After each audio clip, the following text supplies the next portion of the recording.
we've looked at different hiring candidates based on, are they rage posting at night, right?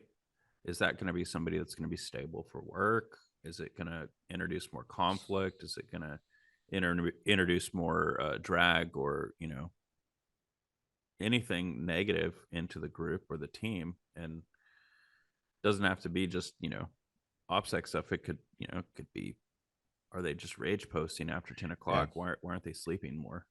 Extremist behavior in any fashion Yeah.